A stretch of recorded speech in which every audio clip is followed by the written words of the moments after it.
Tetugenda kunoonya kigambo kya Katonda nga tunoonyamu bye twagala. Try to find the will of God in the word of God. Abamu ekigambo kya Katonda tukisoma bukukuju, tukisoma nga tukyagalamu byaffe.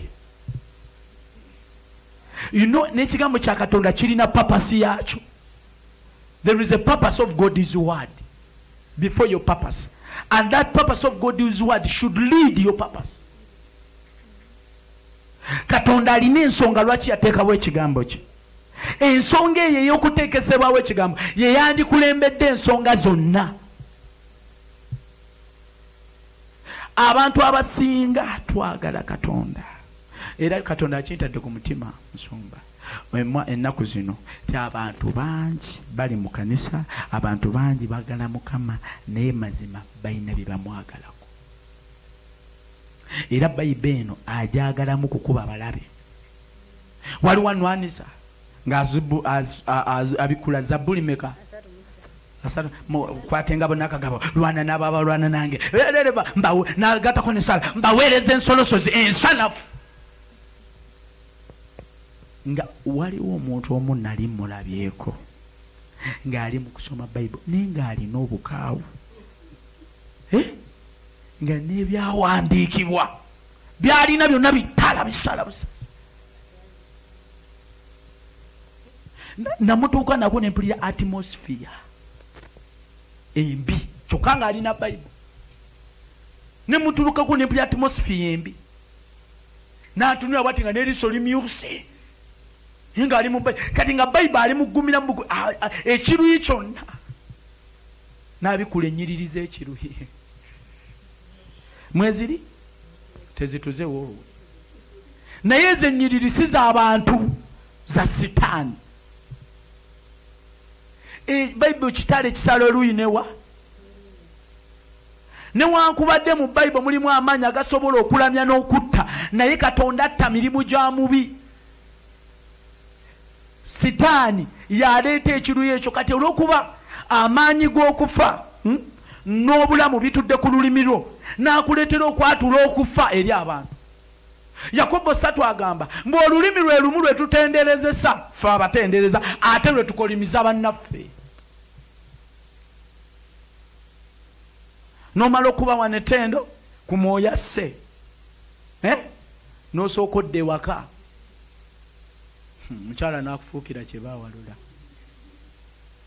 N'omugamba nze mpeereza Mukama akutte ku nze akutte ku munyaani. Mukama ajja kutuga neegendereza.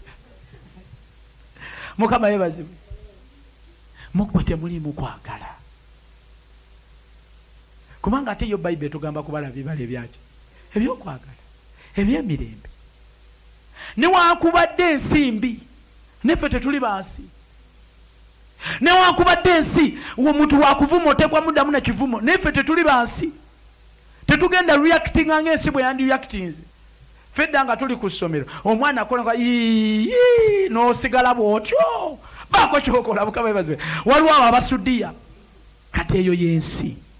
Ne Katonda agamba ebakuba wano kyosololwa. Kati olumu nga twagala ekigambo kya Katonda kino kikole mu bulamu bwaffe, nga twagala kirabisibwe mu maanyi, tulina okumanya purpose of God's word into our life. Kubanga nakyo kirina ekigendererwa lwaki Katonda akituma ku nsi.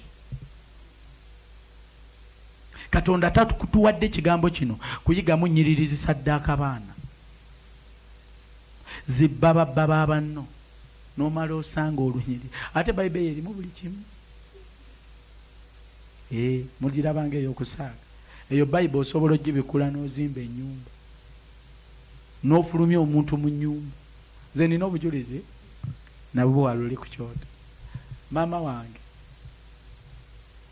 yalina omukyala, twali ku mizigo, n'obuzigo layini ey'ekyengulu n'ekyemmanga. Kati ey'ekyengulu eyalumuza 2 yalinga ya mitwalo 4, ey'ekyemmanga eyalumu emu ya mitwalo 2. Kati ffe twapangisanga ya mitwalo 2. Naye ssebo ng'aliwo omukazi ali emabega w'ennyumba ezo Hajati, nga omukazi yalina mu kikomera naye ng'alina kasimolo gate eno mu kikomera. Naye ssebo ng'era ayiteeyo n'akyojja omulokolo wakaziga akamu ate nga kamitwala emeka. Namukyojja maama wange nzijukira maama yatukwatanga nayimba obuyimba bw'omu Bayibuli nje mumubuuze yayimbanga ebyawandiikibwa n'abituyimbira wamma kyenva nnyimba yimba kama yebazibu kati ng'ennaku wemukwata kati lumu n'abukula Zabbuli eyo kwata engabo kubanga twakeera ku makya omukazi oli yamala yakwatanga ebbaketi y'omusulo n'ebisaaniiko by'amatooke mubimanyi kati tebakyasaaniika nnyo waliwo zikuuka kati edda twabanga n'essaaniiko ne bagiyita batya batalekamu emiziŋŋoonyo sibijjukira bulungi wala kati tetukyabikozesa nnyo n'akwata essaaniiko lyonna n'aliwa mu mulyango gwaffe yiwa mu ssaaniiko ku mulyango gwa maama simanyi kyali kibawalanya kubanga nali muto tebandiiramu kama yebaziwe kati maama yakeera ku makya n'awulira obusungu mbutuufu nkijjukira bulungi kuba nakiraba nali ntegeera najja kazi wattu ekikulu ne yali mwavu nnyo era kati ng'okuyomba kutono mugagga bwakuyombesa ng'oli mwavu bigambo bikendeera tolina kyoyogera mukama yebaziwe maama n'asibawo ennyumba n'abijjawo n'atula mu ntebe n'akaaba oli omukyala yali amanyi okolima yali akolime n'asoma Zabbuli n'agimusomera n'agimuwendulira kwata engabo n'akagabo lwana naye ng'alumbye Hajjati nga tali ku sitaani